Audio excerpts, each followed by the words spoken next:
اسے ایک معمولی لہجہ اختیار کرنا ہوگا ورنہ وہ مشکوک ہو گئی تو گئے 6 ماہ تیل لینے۔ وہ رابع سے بھی پوچھ سکتا تھا کیونکہ جو بھی تھا دو طرفہ تھا۔ لیوٹری میں آمنے سامنے کھڑے ان دو آنکھوں کی جوڑیوں میں وہ اتنے رنگ اور جذبات دیکھ چکا تھا کہ سمجھنے میں بھول نہ کرتا۔ مرکز اس کا یہ جانا تھا کہ کیا وہ تعلق اچھی نسبت کا تھا یا بری، اور جو بھی تھا تو رابع نے اسے پچھلے 6 ماہ میں بتایا کیوں نہیں، حالانکہ وہ زبیہ کو اپنے سامنے دیکھ چکا تھا۔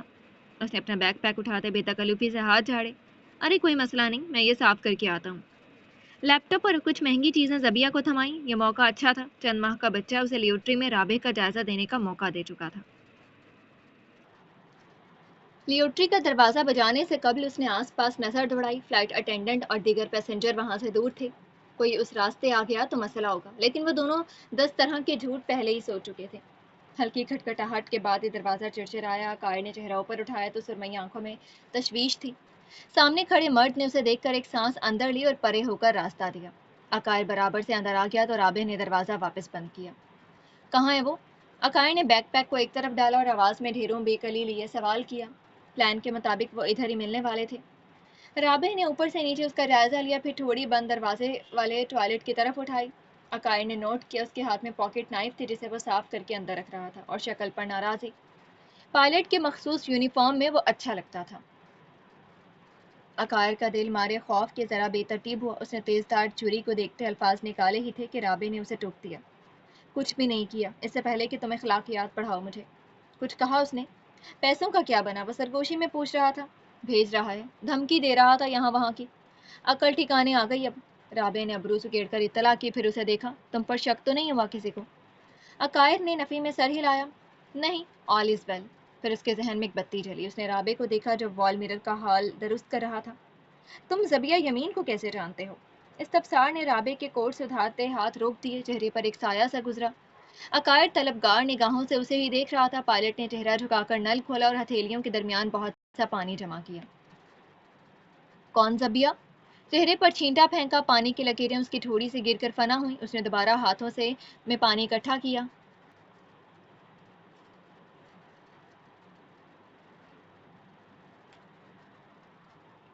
عقائر جیسے اس کی مغلوب ہوئی اداکاری سے محظوظ ہوا، لبوں کے کنارے اوپر اٹھے۔ البتہ وہ خوش نہیں تھا۔ اسے زبیہ کا ان دونوں کے درمیان آنا ناگوار گزرا تھا، وہی جس کے ساتھ بورڈنگ گیٹ پر روم کام شوٹ کیا تھا۔ اس نے باہیں سامنے باندھتے کہا، تم جانتے ہو زبیہ کو رابع؟ میری کرایہ دار۔ رابع نے کوٹ چھینٹا چہرے پر اچھالا۔ گھنیری پلکوں سے آبشار ٹوٹ ٹوٹ سنک میں گرئی تو کئی لہریں اس کی گردن سے نیچے تیر گئیں۔ اس کا کالر اب گیلا تھا۔ ہاں، تمہاری کرایہ دار۔ اسے جانتا ہوں میں، اس نے پرسکون انداز میں کہا۔ وہ زبیہ سے اپنی رقابت ماننے کو تیار ہی نہیں تھا، اس سے صرف مسائل ہونے تھے۔ تم کیا باتیں کر رہے تھے اسے تھوڑی دیر پہلے یہاں؟ تم نے مجھے کبھی بتایا کیوں نہیں کہ تم اس سے شناسا ہو؟ عقائر کو بات کی تہہ تک پہنچنا تھا۔ رابع نے نل بند کیا، پھر تولیے سے چہرہ سکھایا۔ راستہ بھول گئی تھی وہ؟ میں صرف راستہ بتا رہا تھا۔ اتنا پاس آ کر؟ رابع نے اسے اکتاہٹ سے گھورا، اب کہ ان کے درمیان فاصلہ گھٹ چکا تھا۔ عقائر اسے نظریں جھکا کر دیکھ رہا تھا۔ مجھے نہیں پتا تھا کسی کو اتنی بری لگ جائے گی یہ نزدیکی، وہ تنگ آ کر بولا۔ عقائر کا دل جیسے جھلس گیا تھا۔ اس نے فوراً خود کو سنبھالا، وہ بے مقصد رابع پر چڑھ رہا تھا۔ آخر اس شخص نے کب صرف پوچھنے پر اپنے راز بتائے ہیں؟ اگر وہ زبیہ کو جانتا بھی تھا، جو کہ عقائر کو 100% یقین تھا کہ یہی ماجرا ہے، وہ کبھی نہیں ماننے والا تھا۔ تم دوا لائے؟ اس نے پوچھا تو عقائر نے سر ہاں میں ہلایا اور بیگ تھام کر زپ کھولی۔ اندر سے ایک شیشی نکال کر اس نے رابع کو تھمائی۔ فینو باربیٹل 20 سے 30 ملی گرام اس کے نارمل ڈوز ہے۔ تم 120 تک دے سکتے ہو، اس سے زیادہ نہیں، ورنہ اوور ڈوز ہو جائے گی۔ رابع نے شیشی پلٹ کر آگے پیچھے کی۔ یہ تمہیں ملی کہاں ہے؟ یہ تو بین نہیں ہے۔ وہ اسے دیکھ کر فخریہ مسکرایا۔ کیا میں عقائر زمورہ نہیں ہوں؟ رابع نے تھک کر سر ہلایا، پھر اسے عمر سعید کا خیال آیا تو عقائر کو دیکھا۔ مجھے واپس جانا ہے، 50 منٹ میں سامان جمع کرانے کی ذمہ داری تمہاری۔ ٹیبلٹ اس سے لے لینا اور اسے دیکھ کر بھیجنا کہ منہ نہ کھولے، شکل بھی چھپا لینا اپنی۔ عقائر نے دھیمے سے گردن ہلائی تو اس نے سوال کیا، تم نے اپنا فون چیک کیا؟ پیسے موصول ہوئے؟ اس نے فوراً سیدھا ہو کر جیب سے فون برآمد کیا اور اسکرین پر چمچماتا میسج دیکھ کر اسے لگا اس کی آنکھیں بھیگ جائیں گی۔ اس کی 1.5 سال بھر کی تنخواہ اس کے اکاؤنٹ میں ٹرانسفر ہو چکی تھی۔ اس نے فون سینے سے لگایا اور آنکھیں بند کر کے خدا کا شکر ادا کیا۔ رابع اسے تکتا رہا۔ ان خالی خالی نگاہوں میں ہزار روک کر بھی ہلکی ایسی نرمی امٹ آئی تھی۔ تم انہیں اپنے بھائی یا والدین کے اکاؤنٹ میں ٹرانسفر کر دو، اس نے سرسری سے کہا۔ عقائر اب فون ان لاک کر کے اسکرول کر رہا تھا۔ میں اس سب کے بعد اسپین جاؤں گا تو ساتھ خبر دوں گا. ایڈرین خوش ہوگا کہ میں اس کے وائن یارڈ میں انویسٹ کر سکتا ہوں. اب وہ واقعی خوش لگ رہا تھا. اب بابا کو بھی اپنی سیونگز کی فکر نہیں کھائی جائے گی. اس نے چہرہ اٹھا کر رابع کو دیکھا. سرمئی آنکھیں گہری تھیں، پہاڑیوں اور آسمانوں سے زیادہ پرکشش. تھینک یو رابع، وہ مسکرایا. تھینک یو سو مچ، تمہاری دوستی میرے لیے اعزاز ہے. رابع کو لگا جیسے اس کا حلق اچانک کڑوا ہو گیا ہے. کچھ پتھریلا اور نوکدار اس کے گلے میں چبھ رہا تھا. اس نے نگاہیں پھیر لیں. احسان کا جذبہ اسے ہمیشہ بھاری پڑتا تھا. میں ابھی کہوں گا کہ انہیں ٹرانسفر کر دو. یہ فلائٹ کب لینڈ ہو، کہاں لینڈ ہو، اس کا بھی پتہ نہیں. اس کے بعد اچانک کتنی بھگدڑ مچ جائے گی میڈیا اور آفس میں کہ تمہیں وقت نہیں ملے گا یہاں سے جانے کا. تم نے اب تک سوچا نہیں کہ تم کہاں لے کر جاؤ گے پلین؟ اس نے خفیہ انداز میں چہرہ آگے کرتے پوچھا. رابع نے زمین کو دیکھا. آس پاس ہی کسی مشرقی ایشیائی ملک میں بھی ہانگ کانگ یا جاپان، شمالی کوریا بھی پاس ہے. پھر سیدھا ہوتے اس نے آئینے میں اپنے عکس کو دیکھا. ایک آخری بار.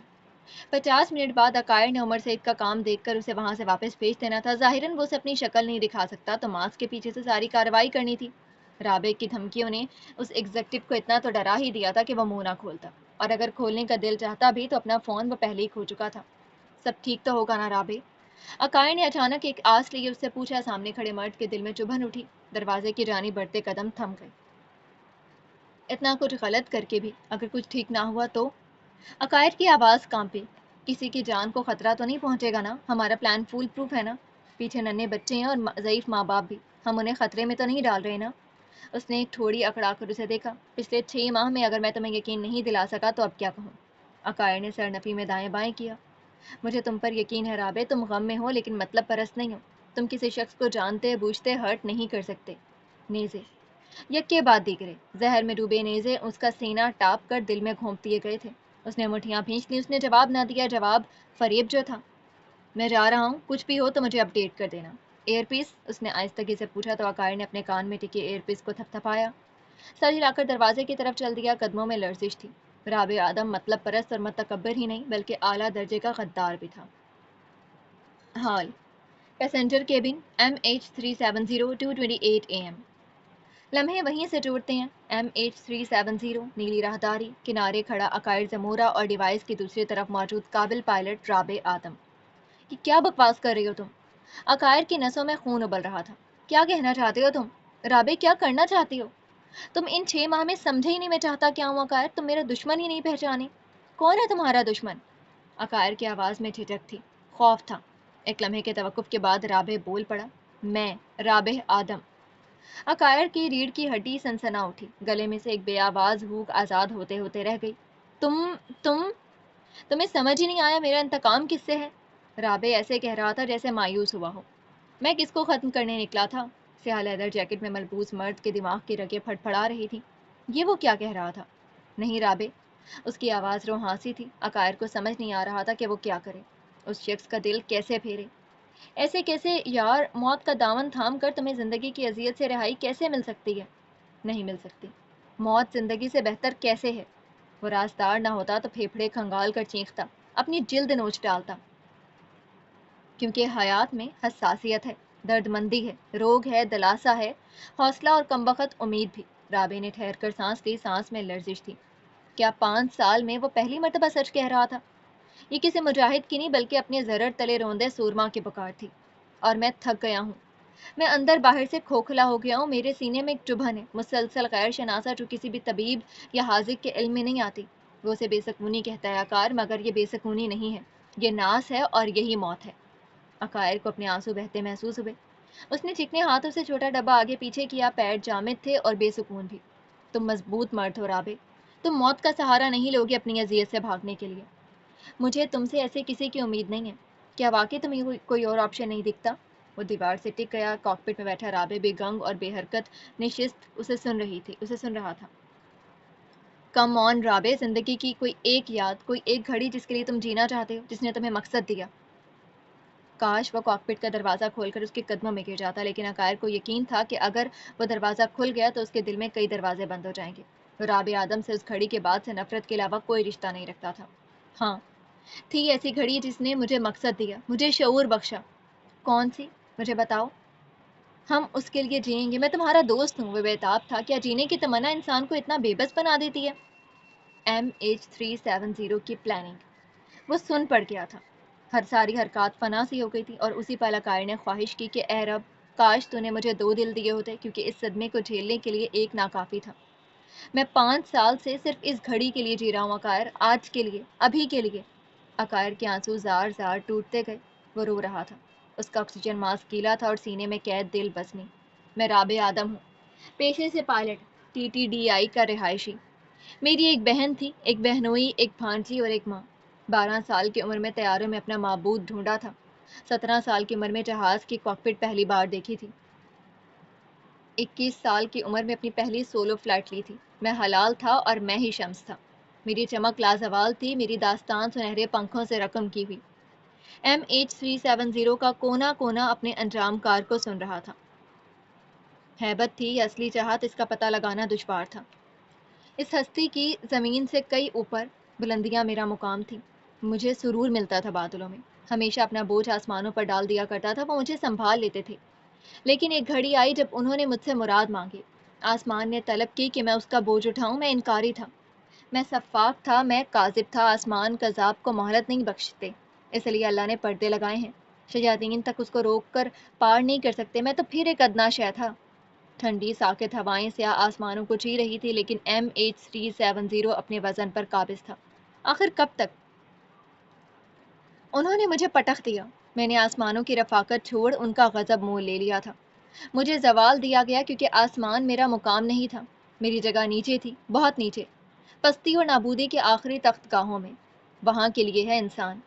میں نے اپنے کریئر کو، اپنی ہر خوشی، ہر خواب پر ترجیح دی، ہر لمحے، ہر جواب پر فوقیت دی۔ میں نے خاندان چھوڑے، محبت داؤ پر لگائی، اور 35,000 فٹ کا ایک جھٹکا مجھ سے وہ سب چھین گیا۔ اس نے وقفہ لیا۔ کیا وہ رو رہا تھا؟ عقائر کو لگا تھا کہ وہ رو رہا ہے۔ اس کی آواز کیلی تھی، ناک سے بحال ہوتی سانسیں غیر متوازن۔ عقائر نے پلکیں موند لیں اور دیوار کے ساتھ پھسلتا چلا گیا۔ فون جیسی شے اسی طرح اس کے کان پر تھی۔ میں لمحات واپس چاہتا ہوں عقائر، بلندی کے نہیں، پستی کے۔ مجھے میری ماں کا ہاتھ چومنا ہے، بہن کا مان رکھنا ہے، اپنی بھانجی کو دنیا کی ہر وہ خوشی دینی ہے جو اس نے مجھ سے مانگی تھی یا مانگنی تھی۔ وہ نہ بھی مانگتی میں تب بھی دے دیتا۔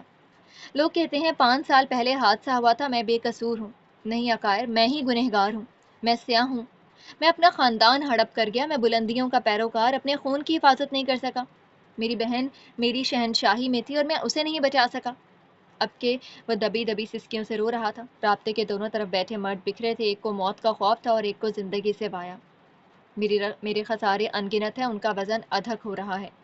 یہ میرا دم گھونٹ دیں گے، یہ مجھے ملال کی موت ماریں گے۔ تم پوری سیاہ نہیں ہو، تم پوری طرح سیاہ نہیں ہو، تم صرف ضرر نہیں ہو۔ خشک تردیدی بیان عقائر ڈیوائس میں کہہ رہا تھا۔ رابع خاموش رہا۔ اتنی دیر بولنا اس کا گلا دکھا گیا تھا۔ تم میں حساسیت ہے ابھی، تم خیال کرنا جانتے ہو۔ میری بات سنو جو میں کہنے لگا ہوں۔ رابع کا لہجہ واپس سنجیدہ ہو گیا تھا۔ بورڈنگ گیٹ پر تم نے زبیہ یمین کی جان بچانی چاہی تھی۔ اس کے تنفس بگڑے، زبان کی نوک پر بنتے الفاظ وہیں زائل ہو گئے۔ رابع گنگ سا سنتا گیا۔ تم میں حساسیت ہے، تم اس کی زندگی بچانا چاہتے تھے۔ رابع، تم محبت کرتے ہو اس سے آج بھی۔ اور یہ اعتراف ہی عقائر زمورہ کو اندر تک چیر گیا تھا۔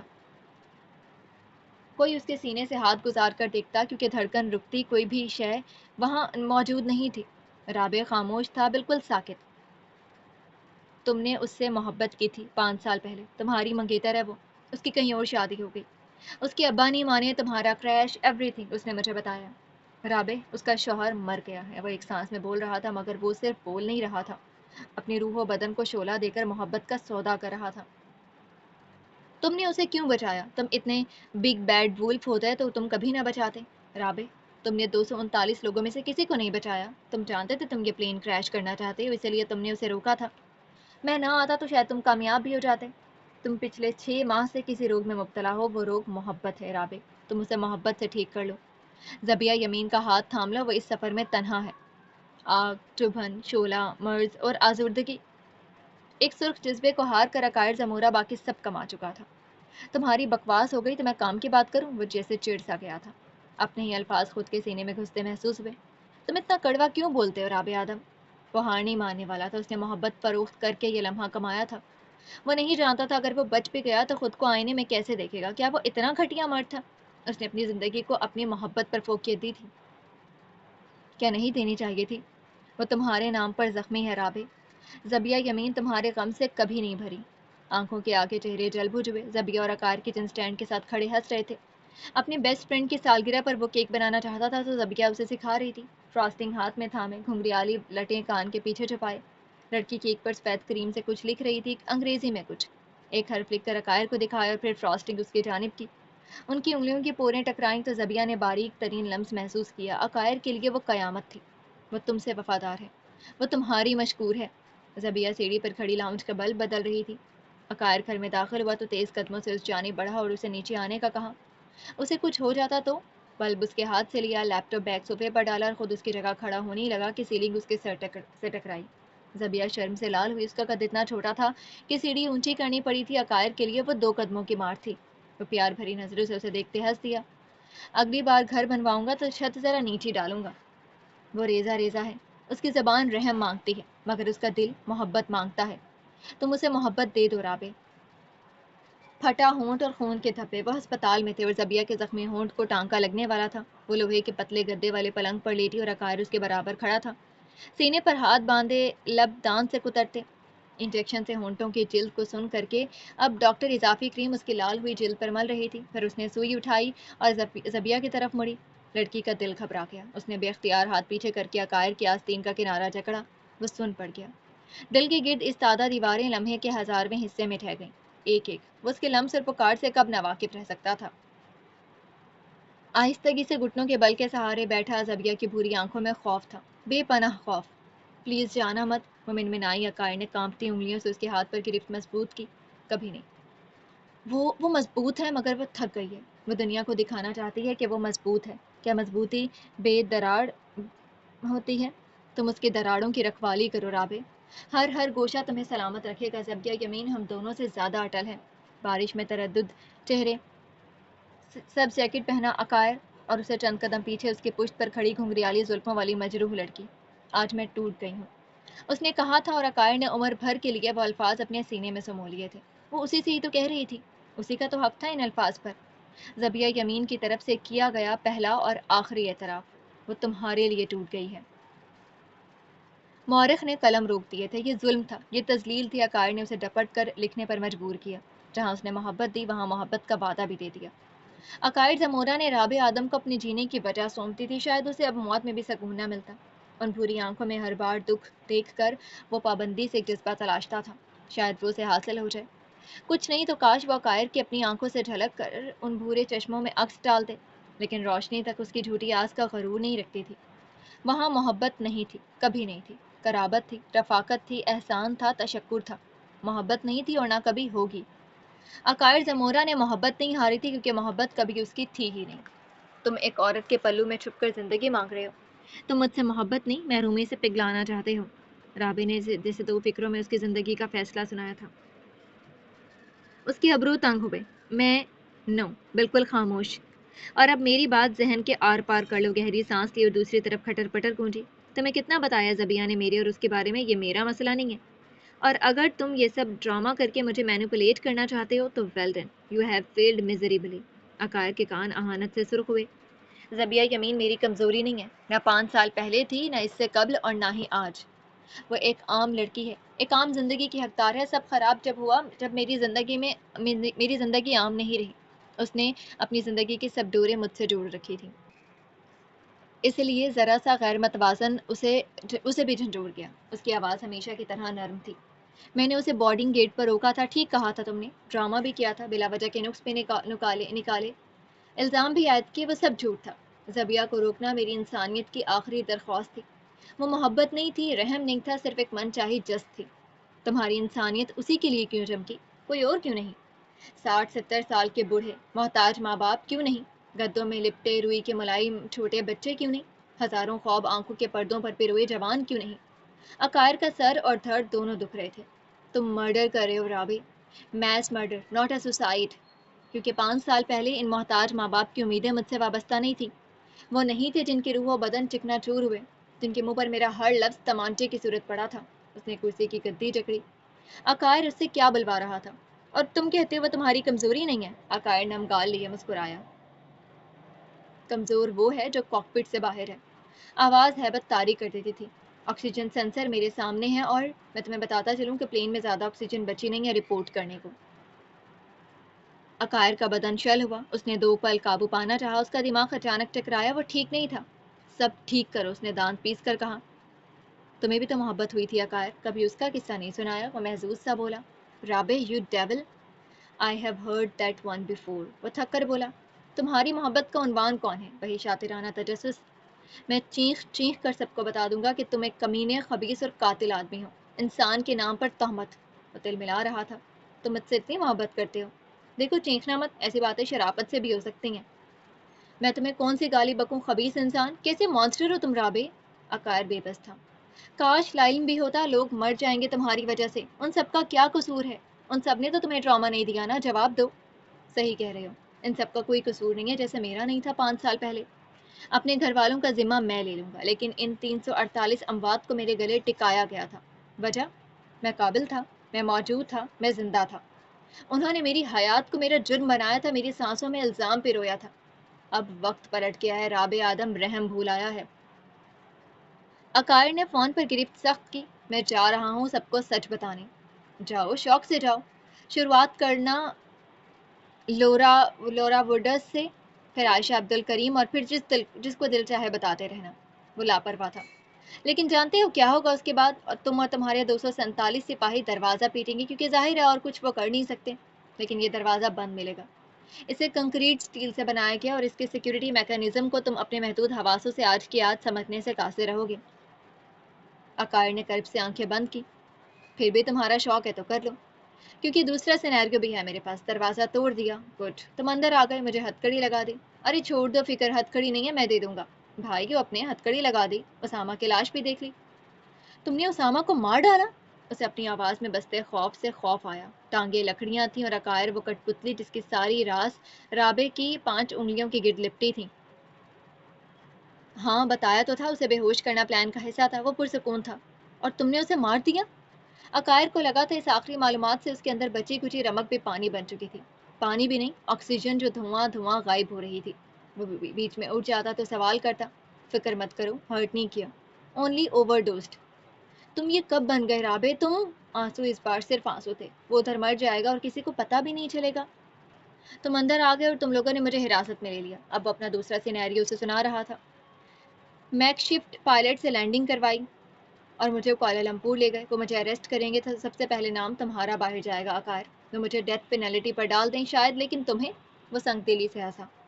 تمہیں سول ایویشن اتھارٹی کچا جب آ جائیں گے، کوئی یقین نہیں کرے گا تمہارے اس پلان میں صرف اتنا سا حصہ تھا کہ تم ایک بندے سے جس نے تمہارے حق کے پیسے کھائے تھے، ذرا سی بلیک میلنگ سے اپنا پیسہ نکلوا رہے تھے۔ وہ تمہیں ماسٹر مائنڈ سمجھیں گے اور مجھے پپٹ۔ مجھے یہ قبول ہے، وہ ہانپتے ہوئے بولا، فون کو دوسرے کان پر شفٹ کیا۔ مجھے قبول ہے رابع، مجھے ساری عمر تم پر بھروسہ کرنے کے جرم میں سلاخوں کے پیچھے سڑنا قبول ہے، لیکن انسانی جانوں کا ضائع ہونا نہیں۔ تم باہر آؤ، میں تیار ہوں۔ تمہاری عزت اتار دیں گے وہ لوگ، رابع نے جیسے تنبیہ کی۔ میں خود کی نظروں میں نیلام ہو چکا ہوں۔ عقائر زمورہ کا گھمنڈ، اس کا رتبہ، وہ آپ تھے۔ تم نے اسے توڑ دیا، تم نے مجھے توڑ دیا، مجھے اور کوئی ہرا نہیں سکتا۔ نوکری، گھر، سب چھن جائے گا، وہ تمہیں قیدی رکھیں گے، ٹارچر کریں گے انفارمیشن کے لیے۔ رابع اس کے علم میں اضافہ کر رہا تھا۔ سب قبول ہے، باہر نکلو۔ وہ پنکھ سے ٹارچر نہیں کرتے، اس نے زور دیا۔ تم اب مجھے صحیح والا تپا رہے ہو، مانا کہ تم سوسائڈل ہو، لیکن مرنے کا کچھ زیادہ ہی شوق نہیں ہے تمہیں؟ رابع تھوڑا سا ہنس دیا۔ ویل، داد دینی پڑے گی تمہاری ہمت کو، لیکن شاید تم نے مجھے سنا نہیں۔ یہ تب ہوگا جب تم کاکپٹ کا دروازہ توڑ کر اندر آؤ گے، اور اس کے لیے تمہیں 10 قدم چل کر مین راہداری تک جانا ہوگا۔ وہاں لورا سے مخاطب ہونا ہوگا، لیکن تمہارے لیے جو فاصلہ 10 قدم ہے وہ میرے لیے صرف ایک بٹن ہے۔ عقائر کے ابرو ناسمجھی میں جڑے۔ زبیہ یمین کے آکسیجن سپلائی کا جگہ پیسنجر کیبن 2:30 AM۔ زبیہ نے گردن اکڑا کر سامنے دیکھنا چاہا، وہ اب تک واپس نہیں آیا تھا۔ اسے اچھا نہیں لگا تھا کس طرز و طریقے سے ان کی آخری گفتگو ہوئی تھی۔ عقائر ضرورت سے زیادہ حساس ہو گیا تھا اور زبیہ خلاف معمول نردئی۔ اس نے کمزور انگلیوں سے ماسک چھیڑا اور نظریں آس پاس دوڑائیں۔ مسافرین بے ساکن و حرکت اپنی نشستوں پر ڈھہ چکے تھے، ہلکی دھیمی سانسیں۔ کوئی نہ کچھ کہتا تھا نہ پوچھتا تھا، وجودیت کا تحفہ مزاحمت سے کہیں زیادہ اقدس تھا۔ راہداریوں کے گرد چلتی فلائٹ اٹینڈنٹس نے بھی اپنی رفتار دھیمی کر لی تھی، اور ایک دو بار زبیہ نے خود نوٹ کیا تھا کہ ان کی آنکھیں جھپکتے ہوئے بند ہونے لگی تھیں۔ وہ بیٹھ جاتی، آواز بحال کرتی اور پھر واپس چلنا شروع کرتی۔